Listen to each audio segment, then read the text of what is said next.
नमस्कार, बहुत स्वागत है आपका खबर उत्तराखंड पर एक बार फिर से मेहमान ऑफ द वीक में।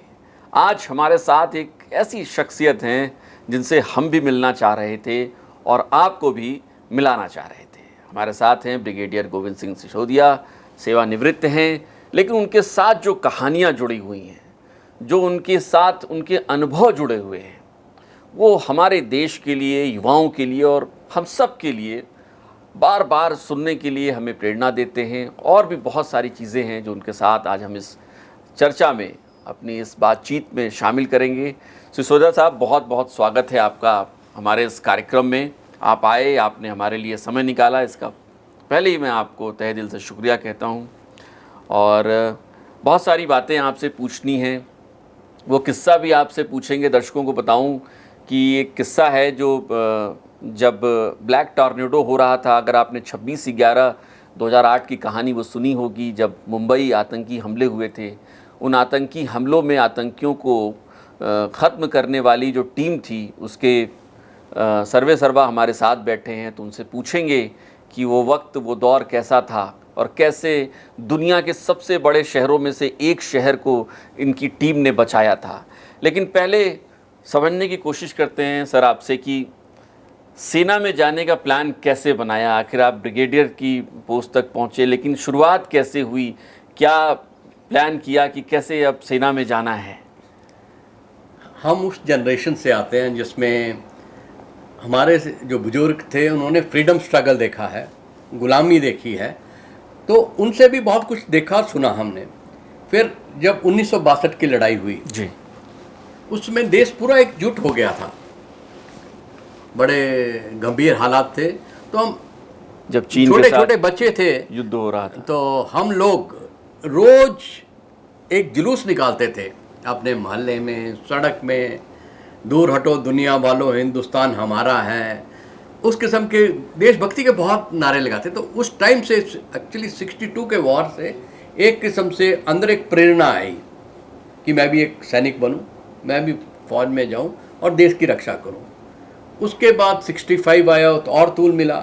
मेरी फैमिली से मेरे दो बड़े भाई आर्मी में हैं, आर्मी से रिटायर हुए, तो वो भी एक प्रेरणा का स्रोत थे।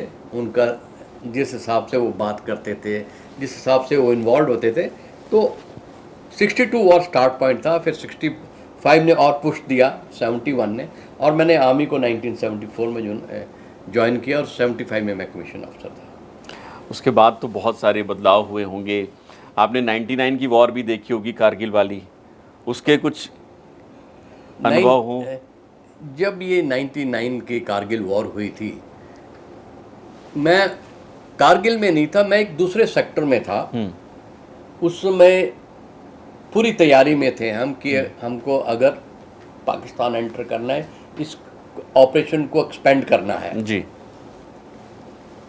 मैं उस टाइम कमांडिंग ऑफिसर था यूनिट का, और हमें टास्क दिया था कि एक पर्टिकुलर जगह से हमने हमला करना, और उस सेक्टर में मेरी बटालियन ने पहला हमला करना था। अच्छा। हमने बॉर्डर एरिया की रिकॉनेसेंस कर ली थी। दुश्मन को एरिया को अपने ऑब्जर्वेशन के नीचे रखने के लिए हमने सर्वेलेंस टीम बिठा दी थी। अच्छा। हमने अपनी स्टॉकिंग कर ली थी, प्लान बना लिए थे, और प्लान भी अप्रूव हो गए थे। सिर्फ इस चीज़ का वेट था कि वर्ड गो का। तो उसमें गवर्नमेंट ने डिसीजन लिया, प्रॉब्ली राइट डिसीजन लिया, और इसमें फॉरेन कंट्रीज भी इन्वॉल्व थे। उन्हें पता था कि अगर ये एक्सपेंड होता है वॉर, तो पाकिस्तान और टूट जाएगा, पहले ही 2 टुकड़ों में और 2 टुकड़ों में टूट जाएगा।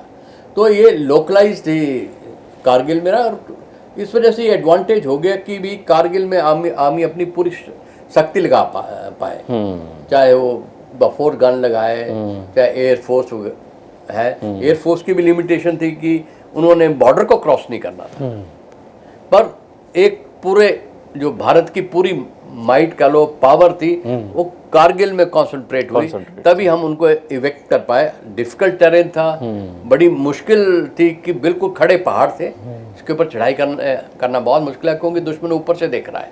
वो आपको नीचे एकदम फायर कर रहा है, जबकि आप नीचे से ऊपर जा रहे हैं। आपकी मूवमेंट, ऊपर आप छुपे हो तो आपको नीचे की पूरी मूवमेंट नजर आती है। तो कारगिल एक टफ वॉर था जिसमें बहुत से लोग शहीद हुए। उसमें ख़ास तौर पे जो हमारी यंग लीडरशिप है, यंग सोल्जर्स, यंग ऑफिसर्स, उन्होंने अपनी जान की परवाह नहीं करते हुए हमले पे हमले किए और कारगिल को फ्री कराया। जो वहाँ के जो पाकिस्तान आर्मी वाले थे, चाहे टेररिस्ट थे, जो पाकिस्तान कह रहा था हमारे नहीं है, पर बाद में जो उनके लोग पकड़े गए, मारे गए, जिनकी बॉडी हैंड ओवर की तो पाकिस्तान आर्मी वाले लेने आए, तो सबको प्रूव हो गया कि भाई ये पाकिस्तानी आर्मी के थे। तो उस टाइम काफ़ी टेंस सिचुएशन थी कि जब हमने भी हमला करना था तो एक लार्ज स्केल पे हमला होता है, पर फिर वो लोकलाइज ही रहा। अच्छा, हम लोगों ने उस समय तक 99 का जो दौर था, उस समय ही हमने शायद इस तरीके की वॉर पहली देखी थी। जहाँ तक उस वक्त मुझे याद है कि 99 की जब वॉर हो रही थी, तो हम लोग बार बार अखबारों में पढ़ते थे कि जैसा आप जिक्र भी कर रहे हैं कि टफ टेरेन है, और इतनी इस तरीके की स्ट्रेटेजिक प्लानिंग हम लोगों ने पहले कभी सोची नहीं थी कि हमें इस तरीके से वॉर का सामना करना पड़ेगा, और शायद इसलिए भी बहुत मुश्किल हो रही थी। लेकिन जो अदम्य साहस सेना ने दिखाया, और वो पूरी दुनिया में मुझे लगता है कि नज़ीर बना होगा। बिल्कुल, जब ये वॉर हुई, वो कैसे ऊपर आके बैठ गए। वो पाकिस्तान ने एक किस्म से हमारी पीठ पे छुरा घोंपा। उससे पहले श्री अटल बिहारी वाजपेयी जी लाहौर गए थे जी, वहाँ उनका एग्रीमेंट हुआ था, और इसलिए हमें उम्मीद नहीं थी कि भी वो एकदम ही इतनी जल्दी धोखा दे देंगे। खाला खुद ही वो धोखे में रहे, क्योंकि जनरल मुशर्रफ ने जो कहते हैं कि इन्होंने अपने प्रधानमंत्री को भी नहीं बताया था, सारी उन्होंने चुपके तैयारी कर ली थी, और वहाँ जाके फ़ौज को जब बैठा दिया, और जब ये हुआ तो मुशर्रफ जी अपना मुंह दुनिया को नहीं दिखा पाए। नहीं, मुशर्रफ जी तो बाद में नहीं दिखा पाए, पहले ये नवाज शरीफ इनको यूएसए जाना पड़ा एक किस्म से रिक्वेस्ट करने की, भारत को रोको। उन्हें पता था, पता चल जाता कि अभी ये लोकलाइज्ड है, इसके बाद अगर एक्सपैंड हो गया तो पाकिस्तान के टुकड़े टुकड़े भी हो सकते हैं। तो उस समय हम थोड़े से ऑफ गार्ड पकड़े, क्योंकि हमने बहुत ज़्यादा यकीन कर लिया था। वो एरिया ऐसा था कि जहाँ काफ़ी हाइट थी, काफ़ी बर्फ़ पड़ती, सब कुछ ब्लॉक रहता था। तो उस टाइम ट्रूप्स और सर्विलेंस थोड़ी हमारी कम थी, उसका उन्होंने फ़ायदा उठाया। अच्छा, जैसे आज के भी दौर में हम बात करें, वो तो दौर एक ऐसा दौर था, या फिर 80s के दौर की हम बात करें तो जम्मू कश्मीर और पंजाब में टेररिज्म बहुत बड़े पैमाने पर था, लेकिन हम लोगों ने उसको बहुत हद तक दूर कर दिया। लेकिन अभी भी हम जो है जम्मू कश्मीर के कई इलाकों में, जैसे डोडा हो और आसपास का जो इलाका हो, हम वहाँ पर क्यों चैलेंजेस फेस करते हैं? क्या हम वहाँ पर पूरी तरीके से टेररिज्म को ख़त्म नहीं कर पा रहे हैं? ऐसी क्या मुश्किल होगी? देखो, पंजाब की कहानी थोड़ी अलग है। बिल्कुल जी। पंजाब में जो पंजाब का किसान है, जब तक वो सुबह 4 बजे जाके अपने खेतों में जाके अपना ट्यूबवेल नहीं शुरू करता, उसको खुशी नहीं मिलती है। बिल्कुल सही बात। जब टेररिज्म था तो खेत में 6 बजे से पहले नहीं जा पाता था जी। या तो पुलिस ऑपरेट कर रही थी या टेररिस्ट ऑपरेट कर रहे थे। एक ये, दूसरे जो टेररिज्म होता है, कुछ देर बाद करप्शन शुरू हो जाती है। उनके जो लीडर थे उनको भी खून, कुत्ते को कहते हैं हड्डी का स्वाद लग जाता है। जी। तो उन्होंने भी पैसा बनाना शुरू कर दिया, कई जगह जोर जबरदस्ती शुरू की, पब्लिक अगेंस्ट हो गई। तो ये पंजाब का अलग था। जो कश्मीर का है, ये थोड़ा अलग सिनेरियो है। एक तो कश्मीर शुरू से ही समझते कि अलग राष्ट्र के अंदर राष्ट्र है। एक दूसरा, इसकी जो प्रॉक्सिमिटी बॉर्डर की है, जैसे पंजाब की थी, पाकिस्तान के साथ बहुत लंबा बॉर्डर है। 71 वॉर में जब पाकिस्तान की शिकस्त हुई तो उन्होंने ये फैसला लिया कि इंडिया को to bleed India through 1000 cuts. उन्हें पता था कि वो युद्ध के तौर पे हमसे जीत नहीं सकते, तो उन्होंने टेररिज्म को बढ़ावा दिया। उन्होंने पाकिस्तान में ट्रेनिंग कैंप खोले। आप कोई भी सोसाइटी ले लीजिए, उसमें आपको डिस्ग्रंटल्ड लोग मिलेंगे ही। उन्होंने पैसे के लालच में या रिश्तेदारी के लालच में, देखे जो कश्मीर में, पाक ऑक्युपाइड कश्मीर में भी है उनकी रिश्तेदारी, इंडिया में भी है, तो क्रॉस बॉर्डर मूवमेंट उनका था, तो उन्होंने उसका फ़ायदा उठाया। और तीसरा जो मैं समझता हूँ कि किसको ज़्यादा मोटिवेट किया जाता है, अगर आप टेररिस्ट को देखें, अब थोड़ी सी सिचुएशन थोड़ी चेंज है। जो मैंने ऑपरेट किया हुआ है वहाँ, मैंने कुछ को क्वेश्चन भी किया, इंटरोगेट भी किया टेररिस्ट को, पाकिस्तानीज को। वो अनएजुकेटेड कह लें या कम पढ़े लिखे। अच्छा। जो कम पढ़ा लिखा आदमी होता है वो लॉजिक नहीं अप्लाई करता, वो इंटरप्रिटेशन उसकी वही होती है जो आपको वो बता रहा है। जो इनके मास्टरमाइंड्स हैं उन्हें इनके दिमाग को करप्ट कर दिया। उन्होंने गलत अफवाहें फैलानी शुरू कर दी। धर्म के बारे में इंटरप्रिटेशन गलत दी। कोई धर्म गलत नहीं है, ये सिर्फ इंटरप्रिटेशन कैसे की गई और समझने वाले का क्या लेवल है। तो उन लोगों को उन्होंने इंडिया में भेजा। और उस समय जो कश्मीर में जो माहौल थे, इलेक्शन भी हुए थे, लोग कहते हैं इलेक्शन थे, वो इलेक्शन में काफ़ी हेरा फेरियाँ हुई थी। सलालुद्दीन जो इलेक्शन हार गया था, उन्होंने इसको शुरू किया हिजबुल मुजाहिदीन को। तो उस वजह से उस इलाके में फैल गया। दूसरा, ये शुरू में वहाँ की वहाँ आर्मी उतनी नहीं थी, क्योंकि आर्मी आमतौर पे बॉर्डर पे ही थी, अंदर के इलाके में नहीं आर्मी थी, तो ये अंदर के इलाके में फैलता गया। और जो आप आज के हालात और पहले की हालत में बोल रहे हैं कि पहले हम कह रहे थे कि हमारे कंट्रोल में है, जो बनिहाल के साउथ वाला इलाका है वो काफ़ी हद तक टेररिस्ट को ख़त्म कर दिया गया था। मैं डोडा में भी ऑपरेट किया है, पुंछ और जौहरी के बीच में एक हब है, सूरनकोट, वहाँ भी ऑपरेट किया है। उस समय वहाँ फौज की तादाद ज़्यादा थी। अच्छा, फौज की तादाद ज़्यादा थी तो हर इलाके में थे, तो लोगों से इंटरेक्शन में तो लोगों का भरोसा भी होता है। आप कोई भी ऑपरेशन करें, एक तो सर्वेलेंस है, इक्विपमेंट है, जो ह्यूमन इंटेलिजेंस है उसका मुकाबला नहीं है। जब लोगों को भरोसा हो गया कि हम सेफ हैं, तो इन्फॉर्मेशन अपने आप फ्लो होनी शुरू होगी। और बीच बीच में थोड़े घबराते भी थे। एक वाकया है, जब एक गांव में मैं गया तो रात को टेररिस्ट आए थे, हमें पता चला। मैंने एक को पूछा, मैंने कहा आप हमें बताते क्यों नहीं है? बाद में बोलते हैं ये राशन ले गए, ये कर दी, ये हरकत कर दी, आप टाइम पे क्यों नहीं बताते? तो मेरे को उनका वो कहा भी याद है। कहते सर, आपके जनाब आपके लिए कानून है, अगर आप हमें थप्पड़ मारेंगे हम क्वेश्चन भी कर सकते हैं। जो टेररिस्ट आके गला काट जाएगा उसके लिए तो कोई कानून नहीं है। मैं उनकी मजबूरी भी समझी मैंने, पर फ्लो ऑफ इंफॉर्मेशन काफ़ी था, पर्टिकुलर बनिहाल के साउथ में। तो ये टेररिज्म ऑलमोस्ट ख़त्म हो चुका था। जो डोडा किश्तवाड़ का इलाका है, थोड़ा डिफिकल्ट एरिया है, पहाड़ी इलाका भी है, वहाँ से भी ख़त्म हो गया था। पर जब ये चाइना के साथ शुरू हुआ, गलवान के बाद चाइना की मूवमेंट शुरू हो गई, टेंशन शुरू हो गई, हमारे ट्रुप्स की डेंसिटी कम थी उस इलाके में, तो ट्रुप्स कहीं से भेजने थे। आप कहाँ से भेजेंगे यार? तो जो एरिया जहाँ टेररिज्म ख़त्म हो गया था, वहाँ से ट्रुप्स मूव किए गए। अच्छा, नंबर एक। नंबर दो, कुछ आर्मी में हर एक फॉर्मेशन का, हर एक यूनिट का स्पेसिफिक रोल होता है। आर्मी का बेसिक रोल जो है हमले को रोकना और हमला करना अगर दुश्मन हमला करता है। तो हमारी ट्रेनिंग उस हिसाब से होती है। तो जब आप काउंटर टेररिज्म में हो जाते हैं तो आपका फोकस काउंटर टेररिज्म के तरफ चला जाता है, जो आपका मेन प्राइमरी रोल है उस तरफ नहीं होता। तो फिर ट्रुप्स को विड्रॉ करना भी पड़ता है ताकि आप उनको ट्रेनिंग साइकिल में डालें और उस किस्म के ऑपरेशन के रिहर्सल में डालें जिसका विजुलाइज कर लें कि कल को अगर चाइना से होता है, पाकिस्तान से होता है। तो ट्रुप्स को कुछ को विड्रॉ कर दिया और कुछ ट्रुप्स, काफ़ी हद में ट्रुप्स जो है हमें लगाने पड़ गए चाइना बॉर्डर पे। तो जहाँ टेररिज्म बिल्कुल लो वेब पे था, वहाँ से ट्रुप्स को निकाल के ऊपर, तो जब ये एरिया खाली हो गया, तो यहाँ इन्होंने आके ऑक्यूपाई करना शुरू कर दिया। दूसरा, हालांकि बॉर्डर पे फेंस है, फौज है, बीएसएफ है, पर हम घरों में जब ताले लगाते हैं वो शरीफ आदमी के लिए लगाते हैं, बदमाशों के लिए कोई ताले नहीं होते।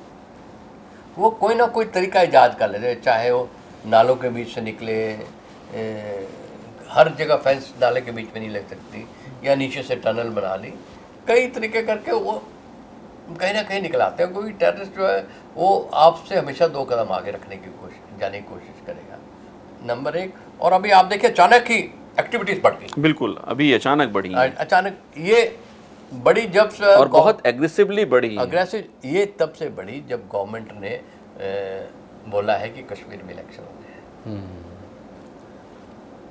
अगर इलेक्शन होते हैं, होंगे, बिल्कुल बहुत सर्टेन है होंगे, और सक्सेसफुल होते हैं, लोकसभा के इलेक्शन बड़े सक्सेसफुल हो गए, बिल्कुल, हाँ। उसके बाद से कहानी थोड़ी खराब होनी शुरू हुई। तो पाकिस्तान दुनिया को बताना चाहता है कि कश्मीर डिस्टर्ब्ड इलाका है, यहाँ फेयर इलेक्शन नहीं हुआ। हाँ, और फिर इलेक्शन पोस्टपोन करते करते कि हम तो कह ही रहे हैं कि कश्मीर में इलेक्शन हालात ठीक नहीं है या गवर्नमेंट बहाने ढूंढ रही है, वो किसी भी उसमें है, तो इसलिए सडनली उन्होंने एकदम पंप इन किए। आप कोई भी भेजेंगे तो ऐसे तो कोई आ नहीं सकता, बॉर्डर पर उनको पाकिस्तान से भी क्रॉस करना है, इंडिया से भी क्रॉस करना है, पाकिस्तान में उनको लॉजिस्टिक सपोर्ट चाहिए, उनके ट्रेनिंग कैंप्स है, वो उन सबको पता है पाकिस्तान की सपोर्ट है, ट्रेनिंग है, तो उनकी छत्र छाया में है। तो पाकिस्तान का ये इरादा है कि ये इंडिया में भेजें और इलेक्शन को डिस्टर्ब करें ताकि दुनिया को ये पता चले। दूसरा, ये पाकिस्तान जो है थोड़ा सा प्रॉब्ली अपने लोगों का भी थोड़ा सा माइंड डाइवर्ट करना चाहता है कश्मीर की तरफ।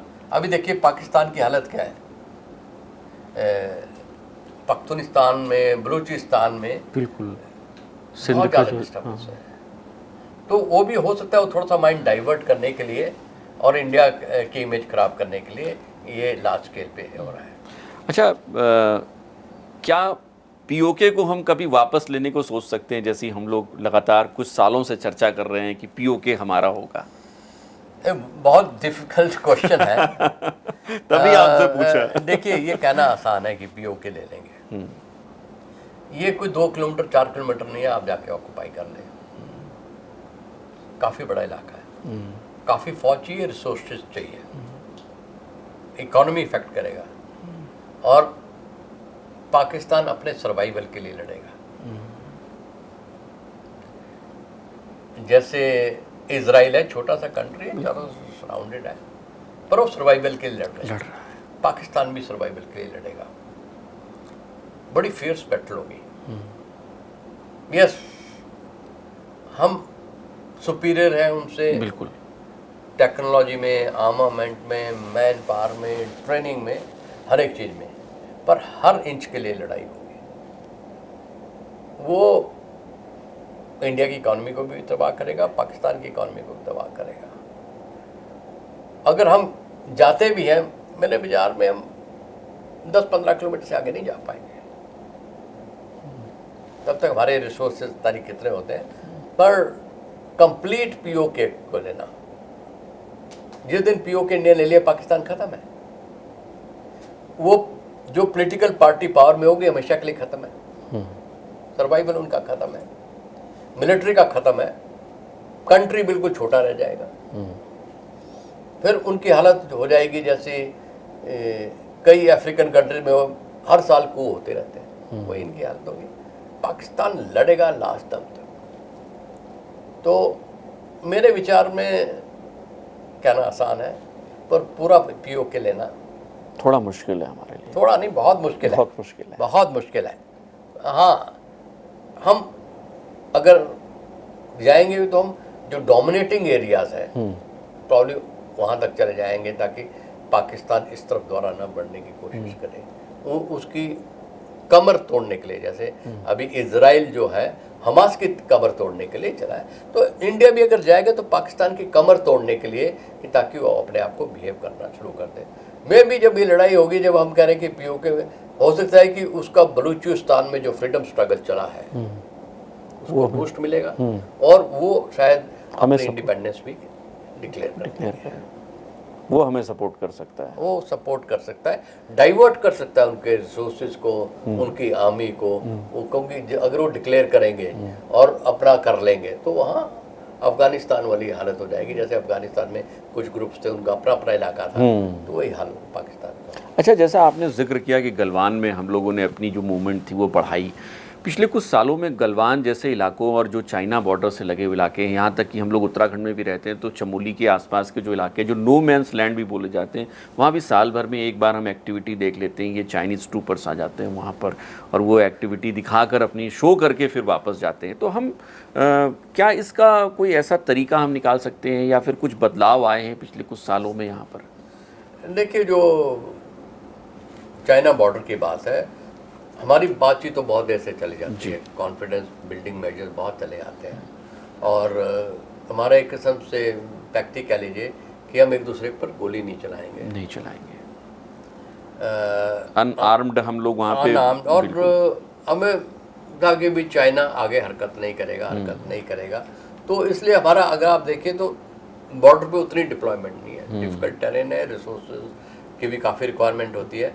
पर जब गलवान का किस्सा हुआ तो हमें लग गया कि भी चाइना अपनी हरकतों से बाज नहीं आएगा, और जिस हिसाब से उन्होंने बॉर्डर एरिया की डेवलपमेंट की है, अपनी ट्रुप्स के मूवमेंट की है, हमें लगा कि कहीं हम ऑफ गार्ड ना पकड़े जाए। और चाइना प्रॉब्ली पहले उनकी थिंकिंग थी कि भाई हम जब चाहें 62 कर सकते हैं, पर आज का हिंदुस्तान अलग है, अलग है। तो अब अगर चाइना सोचेगा भी, वो चाइना की आई थिंक सबसे बड़ी गलती होगी अगर वो हमला करने की कोशिश करेगा। हम हर एक चीज़ हर तरफ से तैयार हैं, चाहे आप कहें डिप्लोमेटिकली, इंटरनेशनली हमारी काफ़ी सपोर्ट है, बड़ा नाम है। मिलिट्री पॉइंट ऑफ व्यू हम आगे फॉरवर्ड एरिया तक चले गए हैं, रिसोर्सेज का चले गए हैं। आप देखिए पहले बॉर्डर एरिया में डेवलपमेंट नहीं होती थी, मे भी कभी थिंकिंग थी कि भी अगर हम रोड बनाएंगे, 62 के बाद थिंकिंग थी कि हम चाइना को तो नहीं रोड दे रहे अंदर आने के लिए। अब हमारी थिंकिंग हुई है कि भी offence is the best defence, हम आगे जाएं। आप आज की डेट में देखिए जितनी लद्दाख में डेवलपमेंट हो रही है, आप अरुणाचल में देख लीजिए, वहाँ बहुत डेवलपमेंट हो रही है, रोड बॉर्डर तक जा रहे हैं। मैं अरुणाचल में पोस्टेड था, तो हम जब आगे फॉरवर्ड पोस्ट पे जाते थे, हमें 4 से 5 दिन पैदल जाने में लगते थे। बहुत जल्दी करते थे तभी 3 दिन लग जाते थे पैदल जाने में, पैदल जाने में लगते थे। और अब ये स्टेज है कि जहाँ जिसको 3 से 4 दिन लगते थे, सिविल वाले 7 दिन लेते थे उस जगह जाने के लिए, आज उस पॉइंट तक गाड़ियाँ जा रही है। तो ये बहुत ज़्यादा, और ये जो अब कॉरिडोर बना रहे हैं हम नॉर्थ से ईस्ट तक, वो भी एक बहुत बड़ी कार्रवाई है, जिससे ट्रुप्स मूवमेंट, रिसोर्स मूवमेंट, और चाइना को भी पता होगा कि भी अब हम एकदम मूवमेंट कर सकते हैं। तो हमारी थिंकिंग ही नहीं है, हम प्रैक्टिकल वे मूव कर रहे हैं। चाइना की थिंकिंग में थोड़ा फ़र्क आएगा, वो अब वो स्टेज में गिद्दड़ भपकियों वाला थोड़ा दिखाता है, थोड़ा करता है, फिर शांत हो जाता है। पर ये देखिए आप गलवान के बाद कोई मेजर एक्टिविटी नहीं हुई, या शुरू गलवान के एकदम बाद ट्रुप्स मूवमेंट हुई थी, हमने कुछ हाइट्स ऑक्यूपाई कर ली थी। उसके बाद से अब तक पता नहीं 17 के करीब तो कोर कमांडर लेवल की मीटिंग हो चुकी है। तो वो इंटरेक्शन है, बातचीत है, तो अभी वो है, पर हम भरोसा नहीं कर सकते, बिल्कुल भी भरोसा नहीं करते। ट्रुप्स मूवमेंट हमारी काफ़ी हुई है, बॉर्डर एरिया में डिप्लॉयमेंट हुई है। अच्छा, एक सवाल मेरे जहन में आ रहा है, आपने इतना लंबा वक्त दिया है सेना को, 62 के आसपास से आप सेना को देख रहे हैं। उस समय आप छोटे थे, आप जैसा आपने बताया, लेकिन सेना को आपने उस वक्त भी तो देखा ही होगा।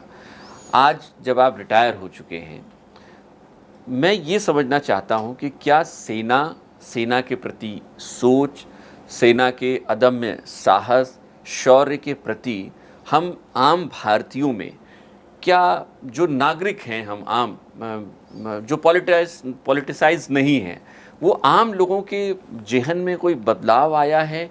क्या जैसे हम देखते थे कि हम 62 की वार के बाद जब फिल्म बनती है कि कर चले हम फिदा, और ये सारी चीज़ें जो हैं, तो क्या वो वैसा है या कुछ बदलाव आया है? आपको क्या लगता है? नहीं, जो रिस्पेक्ट, भरोसा, पहले तो आज की डेट में भी वही भरोसा है।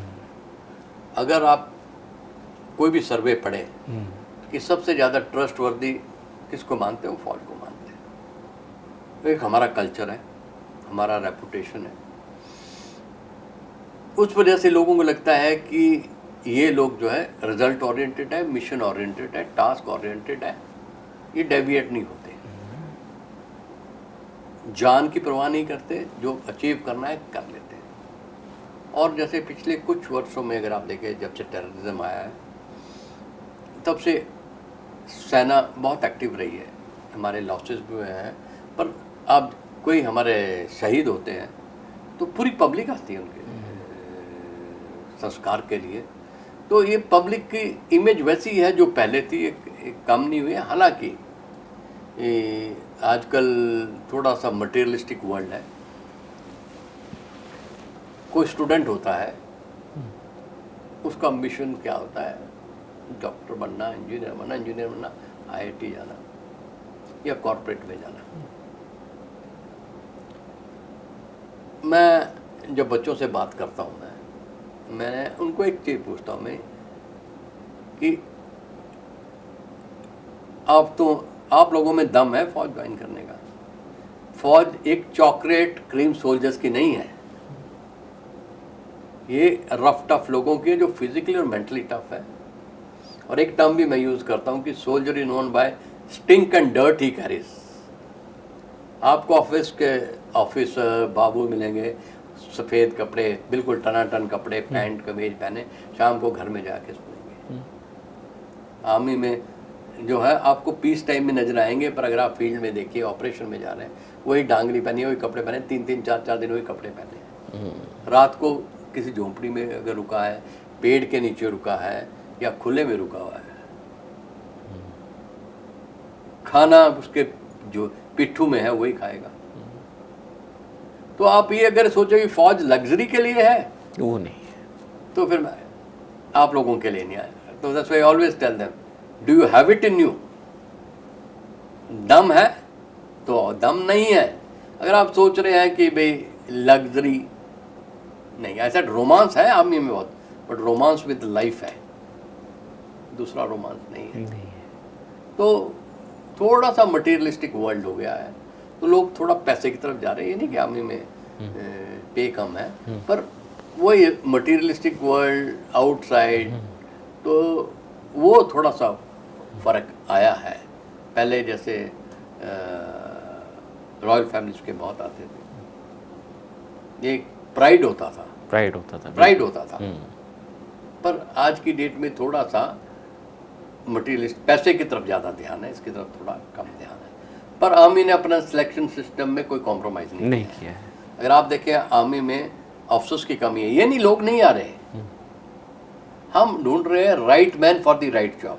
बिल्कुल, right man for the right job. हाँ, आर्मी में जो आते हैं जो नहीं होते, ये नहीं वो अच्छे नहीं है, प्रॉब्लम उनके लिए फील्ड दूसरी है, उनकी क्वालिटी दूसरी फील्ड की है।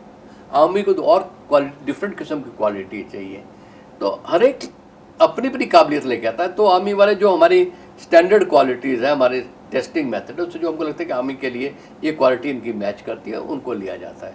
इनकी नहीं मैच करती, हम वैकेंसी नहीं भरने का है आर्मी में कि हमने टोटल पूरा करना है। इसलिए आप अगर आप देखेंगे तो ऑफिसर लेवल पे डेफिशिएंसी भारी रहती है, क्योंकि right man for the right job, right man उसकी पॉलिसी है हमारे पास। बिल्कुल। फिर सर, अग्निवीर को कैसे देखते हैं आप, इस पूरी स्कीम को? क्योंकि ये ज़रूरी है, जब आपने इसका जिक्र कर ही दिया है तो ये ज़रूरी है आपसे पूछना, क्योंकि आपने लंबा वक्त दिया है सेना। मेरा जो अपना एक्सपीरियंस रहा है, एक सोल्जर बनने में टाइम लेता है। ये नहीं कि आपने ट्रेनिंग की, ट्रेनिंग सेंटर में आपके सोल्जर बन गए, ठीक है, पर एक मैच्योर सोल्जर बनने में टाइम लगता है। और ट्रेनिंग जो है, आप कितनी भी टेक्नोलॉजी कर लें, जो ग्राउंड की ट्रेनिंग है कोई सब्स्टिट्यूट नहीं है। 9 महीने से 6 महीने ट्रेनिंग कर दी गई, आप कितना भी कंप्रेस कर लें, तो बेसिक ट्रेनिंग पीरियड आपने कम कर दिया। टेक्नोलॉजी ने क्या करना है, और दूसरा उनको आपने 4 साल के लिए दिया है। अभी आप देखिए कि जब वो जाएगा, पहले तो जब उसका मैच्योर होने का टाइम आ गया, उसमें से 75% चले जाएंगे। 2, मुझे लगता है कि जब वो 3rd ईयर में होगा अपनी सर्विस के, तकरीबन 50% सोचे कि शायद मैं बन जाऊँ, कोई 25% नहीं, 25% की और होगी।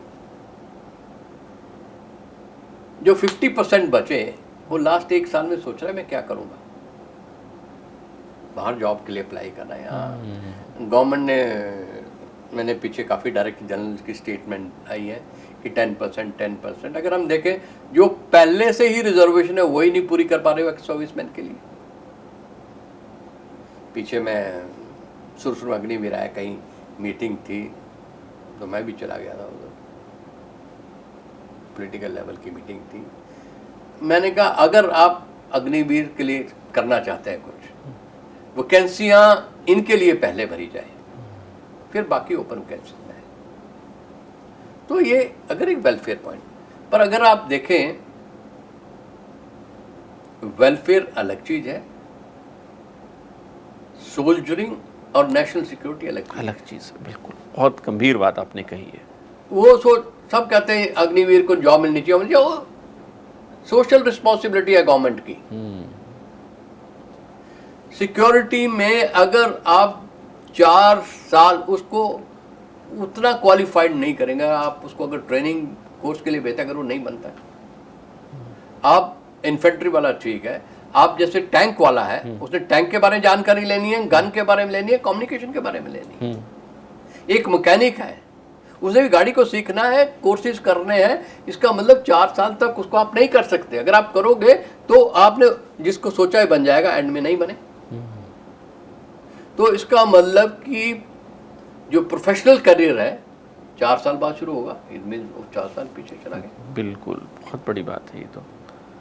और अभी आप देखिए 4 साल के बाद जो नहीं बना और उसको लगता है कि मैं को बनना चाहिए, जो 25% है, जो मैंने कहा 50% 25 बन गए, 25% नहीं बने, और लीगल रिजॉर्ट को जाएगा, कंप्लेंट्स आएगी, फॉल्स और ट्रू जैसी भी है। कमांडिंग ऑफिसर तो बेचारा उसमें फंस गया कि भी वो कहेगा इसने भाईबंदी की, इसने वो किया, मेरा ड्यू था पर मेरे को जानबूझ के हार्म किया। तो ये चीज़ें एप्लीकेशन थोड़ा सा इस चीज़ का डर है कि एक 4 साल हम वेस्ट कर रहे हैं मैच्योर सोल्जर के लिए, और 25% को रख रहे हैं, और इनका जो प्रोफेशनल करियर है 4 साल के बाद शुरू होगा। अगर कल को लड़ाई शुरू होती है तो आपने अगर अग्निवीर है उसके लेवल की ट्रेनिंग और दूसरे की ट्रेनिंग में फर्क है, क्योंकि 4 साल का जो है पीरियड वो कॉन्फिडेंट नहीं है और जान पूरी मारेगा। अग्निवीर जो है आज की डेट में पूरे जोश शोर से काम कर रहे हैं, क्योंकि वो 25% में आना चाहता है, और हम ये पीरियड मिस कर रहे हैं। मेरे विचार में सरकार को इसको दोबारा विचार करना चाहिए। अगर आप देखिए आज की डेट में 95 से 99% तक एक्स सर्विसमैन इस स्कीम के खिलाफ है, जो ऑपरेशन में रह चुके हैं, जिन्होंने ट्रुप्स कमांड किए हैं। सर्विंग ऑफिसर का मैं ये नहीं कहूँगा, क्योंकि हम कभी ऑर्गेनाइजेशन के खिलाफ नहीं बोलते हैं जब हम सर्विस में हैं, तो वो अपने व्यूज़ कभी भी ओपनली व्यक्त नहीं करेंगे। आपको कुछ लोग टीवी पे नजर आते हैं सर्विंग, उनके पास भी कोई चॉइस नहीं, वो टीवी पे आके कुछ सर्विंग जर्नल वगैरह गवर्नमेंट के खिलाफ नहीं बोलते, वो ऑलवेज सपोर्ट करेंगे। एक्सपीरियंस लोग सारे ये कह रहे हैं कि भाई अग्निवीर के ऊपर गवर्नमेंट को दोबारा विचार करना चाहिए। आप देश की सुरक्षा को पैसे में नहीं तोल सकते, इकोनॉमिक्स में नहीं तोल सकते। आप तोलेंगे तो 62 में भी हमारे पास पैसे नहीं थे, हमारे ट्रुप्स इक्विप्ड नहीं थे और एडिक्वेट नहीं थे। आज की डेट में एडिक्वेट ट्रुप्स नहीं है और ट्रेंड उतने नहीं है। थोड़ा सा वो फिक्र की बात है। सीधी सी बात है कि अग्निवीर जैसी योजनाएं जो हैं शायद सेना के लिए भविष्य के लिए, सेना के भविष्य के लिए बहुत बेहतर नहीं हो सकती हैं। अब इस साक्षात्कार के अगले हिस्से में चलते हैं। मैं इसमें एक और पॉइंट जी बिल्कुल। आज जब पहले भर्ती होती थी सब लोग फौज की तरफ दौड़ते थे। आज की डेट में भर्ती की अगर इस तरफ पैरामिलिट्री फोर्स की भर्ती है, इस तरफ आर्मी की है, लॉट पैरामिलिट्री फोर्स की तरफ जाएगा। सिक्योर फ्यूचर करियर, अनसर्टनिटी, तो डेफिनेटली बेस्ट मटेरियल तो आज की डेट में नहीं आएगा। नहीं आएगा, बिल्कुल नहीं आएगा। कोई गांव से बच्चे भी आएंगे, वो नौकरी करने के लिए आएंगे, मोटिवेशन के लिए नहीं, कि उसको कहीं नहीं मिल रहा। वो भी कोशिश करेगा कि बाहर बेस्ट मटेरियल करके पुलिस में चले जाऊं, पैरामिलिट्री फोर्स में चले जाऊं, तो क्वालिटी में भी हमको थोड़ा प्रॉब्लम है। बिल्कुल, ये एक व्यवहारिक दिक्कत है जो शायद सेना को जिसने बहुत करीब से देखा हो, उसको सर्व किया हो, वही बता सकता है। और ये इसीलिए हम भी चाह रहे थे कि हम भी समझें कि वाकई में क्या अग्निवीर योजना बेहतर है या इसमें कुछ और ज़रूरतें हैं जिसमें कुछ बदलाव की।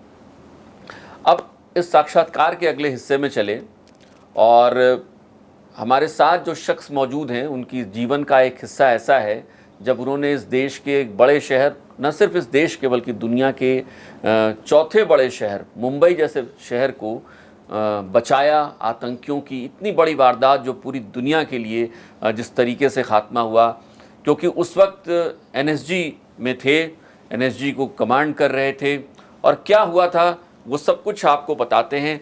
तो सर आपसे वो समझना चाहेंगे, वो जो 26/11 की जो घटना थी, वो जब आप वहाँ पहुँचे, आतंकी हमला हुआ, जब हमारे यहाँ 10 आतंकी समुद्र के रास्ते उस शहर में पहुँचे जो कभी नहीं सोता है वो शहर, रात 8-9 बजे का वक्त रहा होगा, उसके बाद कैसे आपको पता चला इस पूरी घटना के बारे में? उस वक्त आप कहाँ थे और फिर कैसे आप वहाँ पहुँचे, और उसके बाद किस तरीके से आप लोगों ने आतंकियों का खात्मा किया?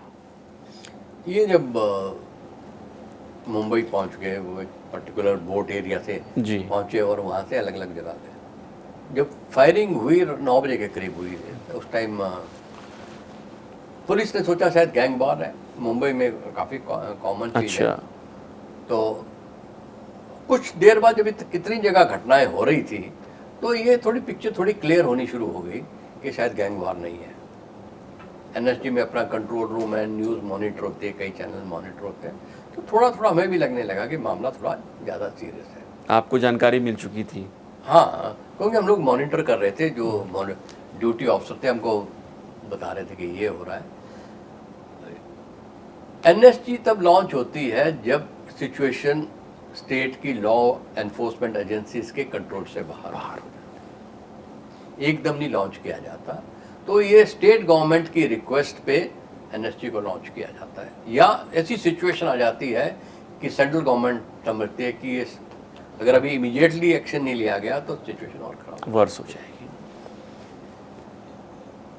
तो मिडनाइट के करीब ये फैसला लिया गया कि एनएसजी को लॉन्च 26-27 की रात के दौरान। हाँ, तो 26-27 की रात को जब ये फैसला लिया गया, हमारे एनएसजी में कुछ ट्रुप्स रेडी पोजीशन में होते हैं।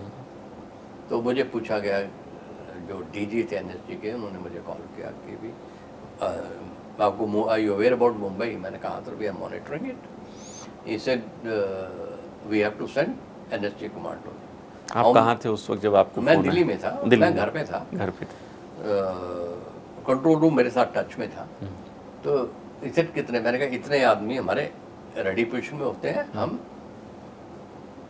30 मिनट, हमारी लैंग्वेज कहते हैं 30 मिनट गेट आउट, गेट से बाहर निकल जाते हैं, गाड़ी गेट से बाहर रोड पे आ जाती है, चलनी शुरू हो जाती है, जल्दी हम 20 मिनट में भी कर लेते हैं। तो इसे नहीं, होम मिनिस्टर कह रहे कि कुछ और, तो मैंने कहा ठीक है, दिल में आधे घंटे का डिले होगा, क्योंकि जो अलर्ट पोजीशन नहीं होते और घर में रेस्ट कर रहे थे, उनको अपना वेपन लेना है और चीज़ें लेके आनी है, ऐसा हो जाएगा। तो फिर रात को फिर जब ट्रुप्स मानेसर से चले और जब एयरपोर्ट पे पहुंचे, उसमें बीच में ऐसा था कि रात को अगर आप देखें जयपुर दिल्ली हाईवे पे रात को ट्रक्स बहुत चलते हैं, बहुत ट्रक्स चलते हैं।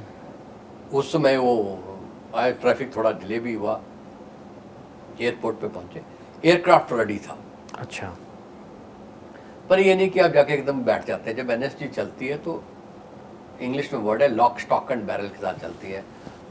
ट्रूप्स भी चलते हैं, कम्युनिकेशन वाली भी पार्टी चलती है, बॉम्ब डिस्पोजल पार्टी चलती है, डॉग स्क्वाड चलता है। तो ये काफ़ी एलिमेंट्स चलते हैं, एक फाइटिंग एलिमेंट होता है, एक सपोर्ट एलिमेंट का भी काफ़ी होता है।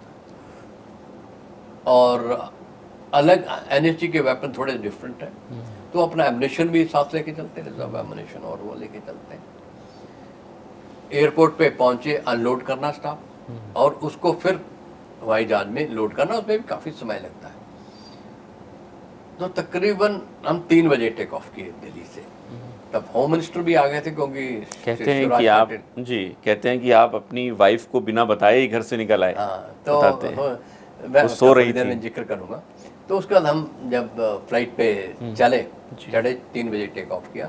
और उस समय होम मिनिस्टर आपके साथ थे? हाँ, वो हमारी फ्लाइट से पहले आ गए थे। अच्छा। गलत खबर फैलाई गई, अभी भी कुछ लोग कहते हैं कि एनएसजी होम मिनिस्टर की वजह से डिले हुई। नहीं, मैं मौके पे था और बहुत कम लोगों को पता था कि होम मिनिस्टर आ रहे हैं। वो फ्लाइट से 5 मिनट पहले हेलीकॉप्टर में बैठे हुए थे। अच्छा। जब हमारा रेडी था, उससे 5 मिनट पहले ही वो एयरक्राफ्ट के अंदर थे।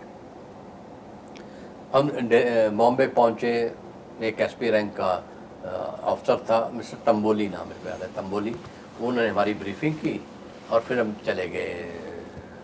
तो कुछ बताया, हमने कहा कुछ ऑफिसर्स जो है पुलिस कंट्रोल रूम में गए, बाकी लोग सामान उतारने में ट्रस्ट मूवमेंट के लिए गए। तो वहाँ पुलिस कंट्रोल रूम में हमारी ब्रीफिंग हुई। मिस्टर राकेश मारिया थे उधर, जो बाद में कमिश्नर मुंबई पुलिस भी रहे, उन्होंने ब्रीफिंग की। तो काफ़ी कन्फ्यूजन मचा था, पुलिस में नहीं कन्फ्यूजन था, पब्लिक में कन्फ्यूजन था। लोग घबराए हुए थे कि यहाँ भी हरकत हो रही है, यहाँ भी हरकत हो रही है, अपना अपना जो साइकोलॉजिकल फियर था। पर 3 लोकेशन उन्होंने कंफर्म कर दी। उन्होंने कहा ताज होटल, ओबराय और नारीमन हाउस जो सेंटर था, ये 3 को कंफर्म किया।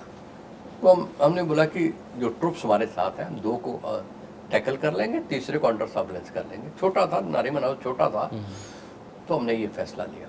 फिर उसके बाद हम जब गए तो मीडिया कवर कर रहा था, मेरी वाइफ सोई हुई थी, क्योंकि मैं दूसरे कमरे में टीवी देख रहा था। जब मैं रात को, मेरी गाड़ी नीचे खड़ी हुई थी, तो मैं रात को चुपके से निकल गया। मैंने पहले बोला कि मैं शायद ऑफिस जाऊंगा रात को, तो मैं निकल गया। मेरी वाइफ ने सोचा कि ऑफिस चले गए, रात को चले गए। तो सवेरे किसी ने मेरी वाइफ को फ़ोन किया कि भी गोविंद मुंबई में क्या कर रहे हैं। तो सी गॉट ए शॉक कि भी एक मुंबई क्या कर रहे हैं। तो कहता टीवी देखो। तो टीवी में कहीं लाइव कवरेज आ रही थी उनको। मेरी वाइफ उस टाइम तक न्यूज़ वगैरह की उतनी शॉकिंग नहीं थी, पर उसके बाद उन्होंने, जब तक हम वापस नहीं पहुंचे, उन्होंने टीवी नहीं छोड़ा। उन्होंने क्या, पूरे देश ने टीवी छोड़ा। तो उन्होंने मेरे को फ़ोन किया कि क्या कर रहे हो। मैं कहा ताज की लॉबी में बैठा कॉफ़ी पी रहा हूँ और कोई टेलर, मैं इसको क्या बताऊँ मैं, है? तो पहले उन्होंने बिलीव कर लिया है कि मैं कहा कुछ नहीं, बस कॉफ़ी शॉफ़ी पी रहे हैं हम।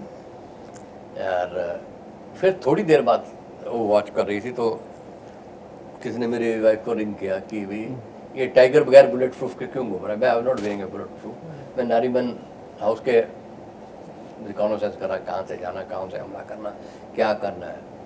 तो देन शी रियलाइज्ड इट कि भाई एक्टिव है। इसके बीच में मीडिया इज ऑलवेज एंथुसियास्टिक, खबर सबसे पहले वाले। तो एक, मैं चैनल का नाम नहीं लूँगा, बिल्कुल, उन्होंने मेरी वाइफ को रिंग किया कि आपकी अपने पति से कब आखिरी बार मुलाकात हुई थी, उनके क्या शब्द थे, क्या बात हुई थी। मेरी वाइफ का फर्स्ट ऐसा कि ये तो टपक गया। तो सोल्जर्स वाइफ है, सीन में श्रीलंका में देखा जाए तो कम्युनिकेशन भी नहीं था। तो वहाँ मैं जख्मी भी हुआ हूँ और उसने मेरे को J&K में ऑपरेट करते देखा, सुना है। तो थोड़े, एक सोल्जर की वाइफ भी सोल्जर ही होती है, अपने आप को कंट्रोल कर लेती है। तो मेरे हस्बैंड कि आप कहना क्या चाह रहे हैं, क्या बताना चाह रहे हैं, घबराहट तो होती है, आप हस्बैंड है। नहीं वैसे ही पूछ रहे हैं।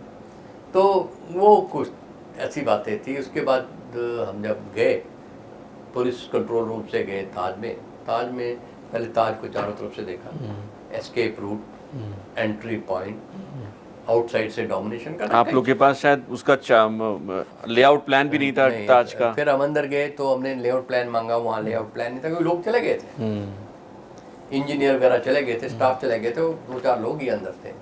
उनका एक सिक्योरिटी ऑफिसर सुनील वहीं थे, पर स्टाफ कोई नहीं था जिसके पास था। तो हमें तो कोई आइडिया नहीं था कि क्या है, पर थोड़ा उनसे बात करके फिर प्लान बनाया कि कैसे टैकल करना है। शुरू में जब हम गए, एक पर्टिकुलर उस टाइम नेवी के कमांडो थे अंदर, मार्कोस, पुलिस वाले थे, उनकी स्ट्रेंथ कम थी। तो हमने उनसे सिचुएशन टेक ओवर कर ली।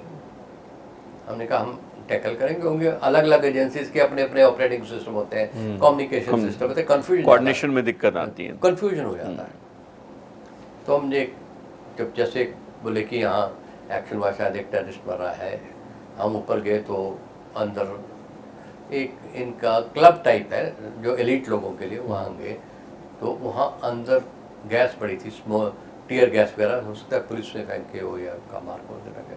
तो हमको आंखों में गीला कपड़ा लगाना पड़ा। तो वहाँ कुछ बॉडी मिली, पर वहाँ हमको कोई टेररिस्ट नहीं मिले। हमने फिर उनको ढूंढना शुरू किया। पहले इनके टावर है, टावर को सर्च किया क्योंकि टावर में कैजुअलिटी थी। तो जब आप सर्च करते हैं तो आपको कॉरिडोर भी सिक्योर करना है, स्टेयर केस भी सिक्योर करना है, लिफ्ट का एरिया सिक्योर करना है, हर एक रूम को चेक करना है, हर एक रूम को चेक करना है बड़ी केयरफुली, कहीं गलतान भी ना मारा जाए या अपनी कैजुअलिटी ना हो जाए। तो ये प्रोसेस टाइम लेता है। उसके बाद फिर हम ताज पैलेस में गए, तो वहाँ हमारा पहला इनकाउंटर हुआ। तो उसके बाद वो गायब हो गए। फिर हमने फिर सर्च करना शुरू किया। फिर मेजर उन्नी कृष्णन को एक पॉइंट पे उन्नी कृष्णन ने एक पर्टिकुलर डायरेक्शन में जाते, मैंने कहा all the best, then I move to another direction. तो विद इन 1.5-2 मिनट मेरे को फायर की आवाज़ सुनाई दी। जब मैं उधर देखा तो उन्नी कृष्णन के जो उनका बड़ी था, साथी था, उसके पाँव में गोली लगी। वहाँ एक सीढ़ी है, सेंट्रल स्टेयरकेस बोलते हैं, बीच में लैंडिंग है, राइट को स्टेयर जाती है और लेफ्ट को स्टेयर जाती है। जब वहाँ जा रहे थे तो लेफ्ट साइड से फायर हुआ, तो उसके गोली लग गई। तो मैंने मेजर उन्नी कृष्ण का आप इसे ले जाइए, और वो दाहिनी साइड से चले गए। जब दाहिनी साइड के उन्होंने पीछे से जाके वहाँ पहले पाम रेस्टोरेंट होता, अब नाम उन्होंने चेंज कर दिया कि पाम रेस्टोरेंट होके जाके पीछे से टैकल कर लूँगा। पर वहाँ टेररिस्ट छुपे हुए थे, उनके ऊपर फायर किया। वो उन्होंने ये कहा कि अब यहाँ से मत आओ। तो उस पर हमें डाउट हो गया क्या हो गया, रेडियो पे भी बात नहीं आ रही थी, तो हम लोग भी थोड़े कॉशियस थे। पर वहाँ से फिर मेजर लीड हमको वहाँ से मिली कि टेररिस्ट यहाँ है, क्योंकि उस टाइम एक्शन हुआ था। हमने दूसरी तरफ से भी अप्रोच किया, तो एक वसाबी रेस्टोरेंट भी, अब ताज ने नाम चेंज कर दिया है, वो उसमें छुपे हुए थे। तो उसकी एंट्री से हम जा नहीं पाते थे, क्योंकि अगर आप बाहर से आए अंदर, तो अंदर वाला आपको बाहर देख सकता है, पर अंदर वाले को आप नहीं देखते, क्योंकि अंदर अंधेरा था। उसमें बड़े पर्दे वगैरह लगे हुए थे। तो जैसे मूव करें एकदम काफ़ी फायर आता था। हम चाहते कि ब्राइटनेस हम उनको पिन पॉइंट कर सकें, तो हमने बाहर से एक बार फायर करने की कोशिश की, स्नाइपर से वो शीशा नहीं टूटा। तो बाहर जब हम आए तो हम एक दूसरा वेपन साइट कर रहे थे, तो मैं अंदर से बाहर आया। तो मेरे पास 2 फ़ोन थे, एक अंदर चार्जिंग पे लगाया था, एक मेरे पास था। तो मेरा बडी अंदर था। तो मेरी वाइफ ने बोला अजय साहब कहाँ है? कहते वो बाहर है। कहते बात कराओ। वो मोबाइल लेके बाहर आया। जब बाहर आया तो मैं वेपन साइड कर रहा, तो मैंने देखा, मैंने काट दिया फ़ोन। मुझे पता नहीं था कि ये लाइव टीवी पे आ रहा है। मेरी वाइफ देखे मैंने उनका फ़ोन काट दिया है। तो उनकी कज़न सिस्टर घर आई थी वो हौसला उठाने, कहते देखो आपके हस्बैंड कैसे हैं, मोबाइल ही नहीं उठाते, काट देते हैं। अच्छा, ये लाइव टीवी पे दिखा उनको फ़ोन काटते? हाँ, लाइव आ रहा था। तो बस फिर वो साइड किया, फिर वहाँ थोड़ा ब्राइटनेस हुई, फिर फायर किया हमने। तो वहाँ से एक स्पाइरल स्टेयरकेस नीचे आता। तो मैंने पहले ही आइडिया हो गया था कि यहाँ से नीचे आएंगे, हम नहीं जा पा रहे थे। मैंने एक वेपन को वहाँ साइड किया था। जैसे उतरे तो हमने फायर किया। एक ने बोला, एक के बाजू में लगी, वेपन गिर गया। उसने कहा रब्बा रहम कर, God have mercy on me. Anyway फिर हमने नीचे उनको चारों को न्यूट्रलाइज कर लिया। 4 थे, ताज में 4 थे। और उसी टाइम ऑबरे में भी चल रहा था, ऑबरो में भी चल रहा था। वो 2 टेररिस्ट थे, तो वो ऊपर वाले फ्लोर पे थे। तो हमने ऊपर जाके फिर जब हमने किया तो हम पहले छत पे चढ़ने लगे, तो वहाँ काफ़ी बॉडीज़ मिली हमें। वो छत पे जाने की कोशिश कर रहे थे जो लोग थे भाग के, पर टेरेस का ताला बंद था, वो वहीं फंस के। तो टेररिस्ट ने काफ़ी नुकसान किया। हम उनको वहाँ न्यूट्रलाइज़ कर पाए। और नीचे एक कमरे में छुपे थे, तो हम वहाँ उनको न्यूट्रलाइज़ कर पाए। और नारीबन हाउस में जब मैं गया, देखा कि कहाँ से जाना है। एक लेडी अंदर से बाहर बच्चे को लेके आई थी, तो उसने कहा कि आप सीढ़ियों से नहीं जाते, टूटी हुई हैं, लिफ्ट काम नहीं कर रहे। तो हमने फिर हेलीकॉप्टर से आए। जब हेलीकॉप्टर से जब उतरे तो हमको काफ़ी फायर करना पड़ा ताकि वो टेररिस्ट ऊपर ना जा पाए, क्योंकि आपको भी डर रहा होगा क्योंकि वो नीचे से फायर ना कर दें। नीचे फायर ना कर ले, ऊपर हेलीकॉप्टर में फायर कर दे तो पूरी 18 टीम कमांडो एक हेलीकॉप्टर में थे, सब मर जाएंगे। नीचे आए तो नीचे आए वो फिर वही एक कमरे में थे, तो एक ही दरवाज़ा था, तो उसको उन्होंने कवर किया था। पर दूसरी साइड उन्होंने फ्रिज रखा था, बाकी चीज़ें रखी थी गिरा के, उसके पीछे से फायर करने, हमारा फायर इफेक्टिव नहीं होता। तो एक उत्तराखंड के हैं गजेंद्र सिंह, हवलदार गजेंद्र सिंह, पैरा कमांडो थे। तो उन्होंने एक तरफ से वॉलंटियर किया, सामने एक और कमरा था। हमने सोचा कि शायद उस कमरे से अंदर चले जाएंगे, वहाँ से एंट्री कर लेंगे। पर वो उसमें भी एंट्री नहीं थी। पर जैसे गए, जब वो उस कमरे क्रॉस करते थे, उन्होंने वहाँ से फायर किया। वो वहीं जख्मी हो गए। उन्होंने कहा कि कोई इधर से अब ना हो, फायर है। फिर उसके बाद ये डिसाइड हुआ कि जो स्टेयर के पास से लैंडिंग है, उस वॉल को ब्लास्ट किया, वहाँ से कमांडो ने अंदर जंप मारे, उन्होंने टेररिस्ट ने भी फायर किया, हमारे जख्मी हो गए। मनीष एक सोल्जर थे, इंजीनियर्स के थे, वो जख्मी हुए और फिर जाके दोनों टेररिस्ट को मार दिया। तो ये हुआ। तो लोग आमतौर पे कहते हैं इतना समय कैसे लगा, 60 हाँ 60 घंटे का। तो लोग 60 घंटे को काउंट कर रहे हैं 9 o'clock से। हमारा मॉर्निंग में ऑपरेशन हुआ तकरीबन 12 का घंटे लेट, क्योंकि एयरपोर्ट आना, फ्लाइट में जाना, ब्रीफिंग लेना, इलाके को चेक करना, अपना प्लान बनाना, तब आप इस चीज़ में टाइम लगता है। ये तो जेम्स बॉन्ड मूवी नहीं है, मैं गए और टक टक गोली फायर की, तो आपको प्लान माने। और फिर वहाँ पे सिविलियंस भी हैं। हाँ, सिविलियन भी, अगर आपने 10 अपनी कैजुअलिटी करा दी, सिविलियन की कैजुअलिटी करा दी और 4 टेररिस्ट हुआ, तो वो नहीं। तो हमने आपस में डिसाइड कर लिया कि कोलेटरल डैमेज ना हो। और ब्लैक टॉर्नेडो भी हम एक आर्ट में तो हम सोच लगे क्या नाम है, डीजी भी हमारे साथ है कि क्या नाम रखा जाए, तो मैंने सजेस्ट किया ब्लैक टॉर्नेडो। एनएसजी की ड्रेस ब्लैक है। अच्छा। और एक पहले ऑपरेशन ब्लैक थंडर भी हुआ है, तो हमने कहा हम इसी नेम ब्लैक नेम से कर लेते हैं, तो ब्लैक टॉर्नेडो हमने नाम रखा था। तो अब मैं 60 घंटे की बात कर रहा था, तो एक तो ये 12 घंटे चले गए।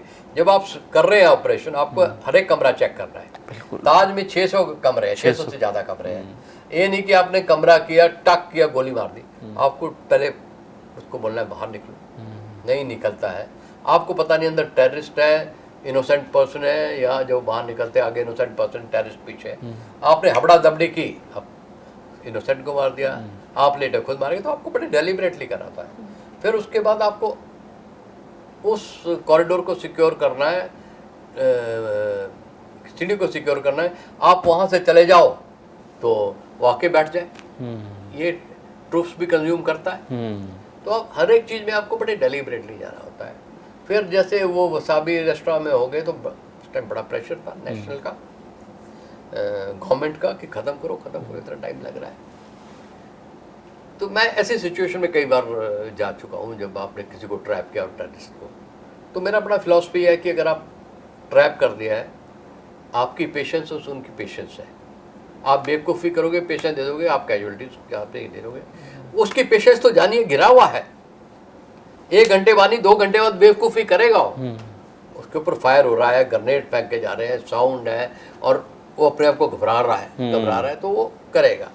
मैंने कहा सर आप बेफिक्र रहे, मैं गया हूँ, हम कर लेंगे। श्योर है ना, थोड़ी देर उन्होंने निकलने की कोशिश की, हमने उन्हें मार दिया। तो इन चीज़ों में पेशेंस होती है। इसमें जो है कंट्री की बड़ी एक्सपेक्टेशन थी, गवर्नमेंट की एक्सपेक्टेशन, क्योंकि अल्टीमेट वेपन है, ब्रह्मास्त्र है गवर्नमेंट का, होम मिनिस्ट्री।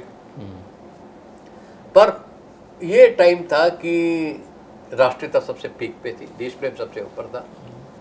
हिंदुस्तान में जिसने टीवी खोला उसने टीवी नहीं बंद किया। बिल्कुल सही बात। हिंदुस्तान में कोई ऐसा आदमी नहीं था कि जिसने ये दुआ नहीं की हो कि ऑपरेशन सक्सेसफुल हो, सारे टेररिस्ट मारे गए। ये लोगों की दुआओं का असर था कि भाई ये ऑपरेशन ठीक रहा।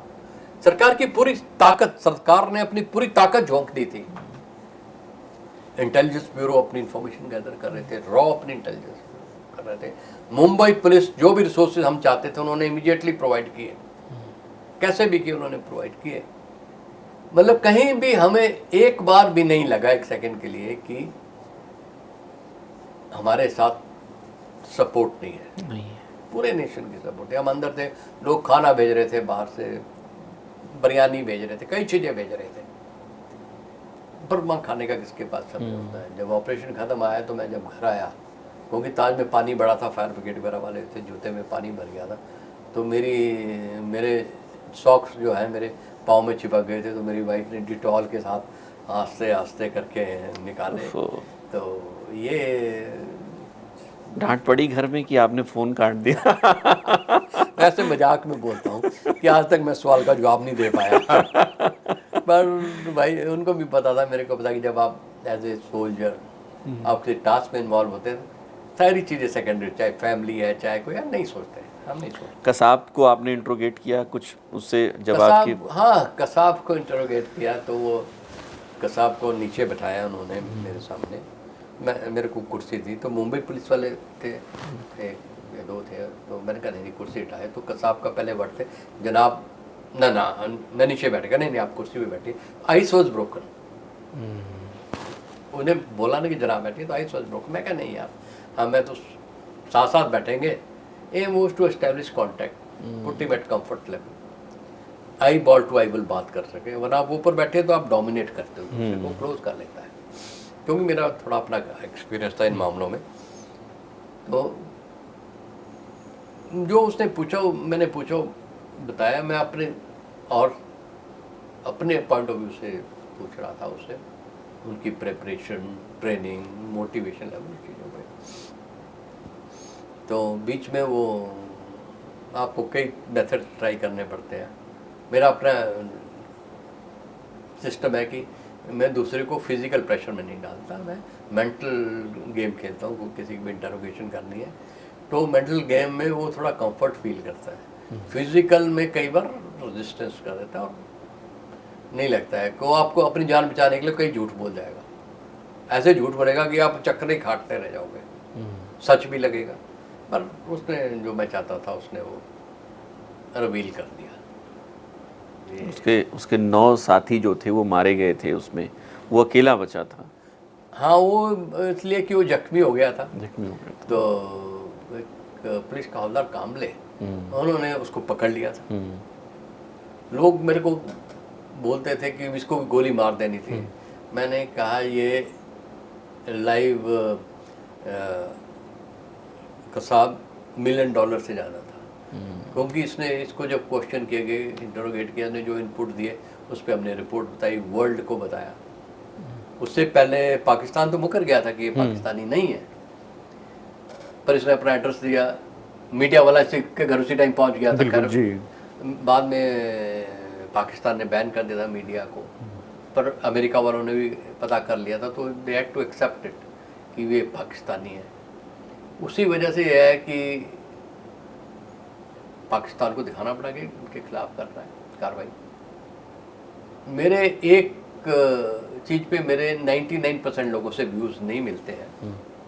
लोग मीडिया को ब्लेम करते हैं, मैं कहा नहीं, आज पाकिस्तान की जो हालत है मीडिया उसके लिए रिस्पॉन्सिबल है। मीडिया अगर लाइव नहीं दिखाता, दुनिया लाइव नहीं देखती, दुनिया ने लाइव देखा कितना नुकसान हुआ है, तो लोगों का ओपिनियन पाकिस्तान के खिलाफ गया। मीडिया वाले, अगर हम अंदर थे तो मीडिया वाले बाहर, कैमरामैन, रिपोर्टर बाहर, ताज के बाहर, गेटवे इंडिया के बाहर पूरी रात लगे रहे, उन्होंने भी आंख नहीं झपकाई। और देश को कैसे पता चलता? प्रिंट मीडिया का बाद में पता चलता है, और लाइव देख रहे थे। कौन लाइव कवर कर रहा था? मीडिया। क्योंकि बहुत क्रिटिसाइज होती है मीडिया तो इसको लेकर कि आपने लाइव दिखाया। पूरा कंट्री यूनाइटेड हो गया, देश भावना हो गई। मीडिया वाला कोई अंदर नहीं था, तो अंदर का प्लान कैसे जाता? कोई अंदर की आपने देखे कहीं की भी लाइव कवरेज नहीं है, सिर्फ बाहर से, बाहर की है। हाँ, वो की भी कभी लगा कि शायद हेलीकॉप्टर की बात आउट हो गई। एक्चुअली एक मीडिया वाला किसी का इंटरव्यू कर रहा था, तो उसने बोला कि हाँ उस कमरे में है, वो एकदम उसने दिया, तो वहाँ से उन्होंने पाकिस्तान से मैसेज आया कि उस कमरे को चेक करो, उनमें कोई बहुत बड़ा आदमी है। पर तब तक उसको हम लेके आ गए थे। अच्छा। तो वहाँ बताते हैं कि जब आप नरीमन पे लैंड कर रहे थे आप लोग, तो लाइव को थोड़ा सा डिफर्ट किया गया कि हाँ, थोड़ी देर बाद। देखो ऐसा है, आप मीडिया को नहीं ब्लेम करते, गवर्नमेंट की रेगुलेशन नहीं थी। अगर रेगुलेशन होती कि आप डिले टेलीकास्ट करो तो मीडिया फॉल्ट करता, तो मानते हैं हम। लेकिन उस वक्त कोई नहीं थी, पर तब तक फिर डायरेक्शन आ गई थी कि भी डिले कवरेज हो। तो इसलिए पर मीडिया का बहुत मेजर रोल रहा है, मुंबई पुलिस का बड़ा पॉजिटिव रोल रहा है, इंटेलिजेंस एजेंसीज का बड़ा रोल रहा है, गवर्नमेंट का पूरा सपोर्ट रहा है। तो ये एक इंडिया की एफर्ट थी, कंप्लीट इंडिया की एफर्ट थी कि हम न्यूट्रलाइज कर पाए। जब एनएसजी गया उसके बाद से मैं फ़ख्र के साथ करना चाहूँगा कि भी एक भी सिविल कैजुअल्टी नहीं हुआ, क्योंकि उनको हमने रन पे रखा और फिर उनको कॉर्नर करके न्यूट्रलाइज कर दिया। कभी उस रिपोर्टर से बात हुई मैडम की जिसने पूछा था कि आपकी अंतिम बार कब? नहीं पता नहीं लगा, पर मेरे को पता है कौन सा चैनल है ना, मैंने जानने की कोशिश की। हालांकि मेरे हर एक चैनल में, इंडिया के जितने चैनल हैं सब में दोस्त हैं मेरे, और ऑलमोस्ट इंडिया के ऑलमोस्ट सारे चैनल्स पे मैं स्टूडियो में गया हूँ मैं, पर ना मैंने जानने की कोशिश नहीं की, क्योंकि मैं जानना नहीं चाहता। अच्छा, एक आखिरी सवाल, क्योंकि लंबा हो गया है इंटरव्यू, एक आखिरी सवाल आपसे कि 2008 का जो वाक़या था, उसके पहले 2006 में भी अगर आपको याद हो तो मुंबई से पहले बनारस में संकट मोचन ब्लास्ट हुए थे, स्टेशन पे ब्लास्ट हुए थे। तो वो जो दौर था, वो दौर अब अगर हम देखें तो उस दौर में कितना बदलाव आ गया है। अब चूँकि हमने कई सालों से इस तरह की कोई घटना अब नहीं सुनी है, इतने बड़ी इंटेंसिटी से पे नहीं सुनी है, तो हमारा जो रिस्पॉन्स सिस्टम है या हमारा इंटेलिजेंस है वो अब कितना इम्प्रूव्ड हो गया है, कुछ इस बारे में अगर आप बता देखिए, इस बारे में एक with in the country improve हुआ है, एक इंटरनेशनली इम्प्रूव हुआ है।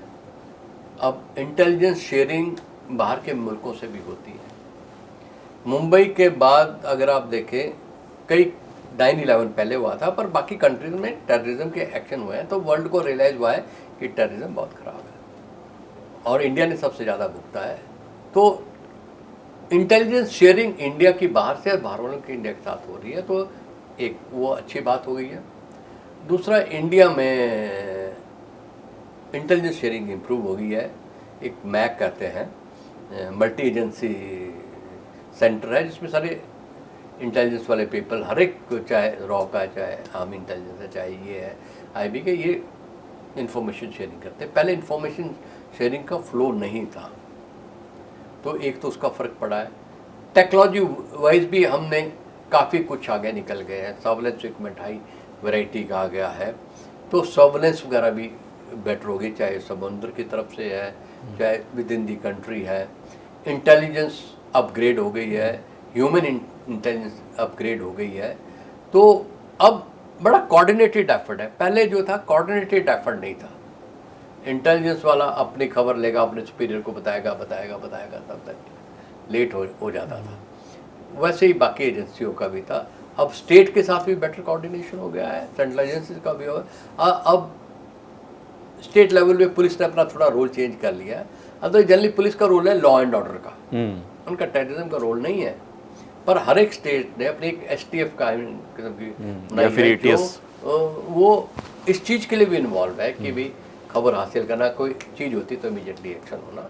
और दूसरा, पहले NSG दिल्ली में ही थी, अब मेजर सिटीज़ में है, ताकि इमीडिएटली चले जाएं। और उनका स्टेट के जो STF वगैरह से उनसे बेटर कोऑर्डिनेशन है, चाहे चेन्नई है, बेंगलोर है, मुंबई है, हैदराबाद है, कोलकाता है, तो वहाँ NSG का एलिमेंट पहले से ही है, ताकि इमीडिएट एक्शन हो, टाइम डिले ना हो। बिल्कुल। तो ये बहुत बड़ा इम्प्रूवमेंट है हमारी इंटेलिजेंस और तमाम जो एजेंसीज़ हैं। बहुत बहुत शुक्रिया, आप हमारे साथ बैठे, इतनी देर आपने चर्चा की, अपने अनुभव साझा किए और बहुत सारी जो महत्वपूर्ण और गंभीर विषयों पे चर्चा थी वो आपने बताई है। और सलाम है आप लोग की उस बहादुरी को जो आपने मुंबई को जिस तरीके से बचाया था। एक बार फिर से पूरे NSG को और आपको भी बहुत बहुत शुक्रिया। और दर्शकों, अगर आप इस वीडियो को देख रहे हैं तो मुझे लगता है कि आप भी कमेंट में ज़रूर लिखना चाहेंगे NSG के लिए अपने विचार, किस तरीके से मुंबई को बचाया था NSG ने। तो आज फ़िलहाल मेहमान ऑफ द वीक में इतना ही। अगर आप हमें फेसबुक पर देख रहे हैं तो पेज को फॉलो ज़रूर करिएगा, यूट्यूब पर देख रहे हैं तो चैनल को सब्सक्राइब करना और बेल आइकन दबाना मत भूलिए। फिर हाजिर होंगे किसी ऐसी ही हस्ती के साथ आपके बीच। नमस्कार।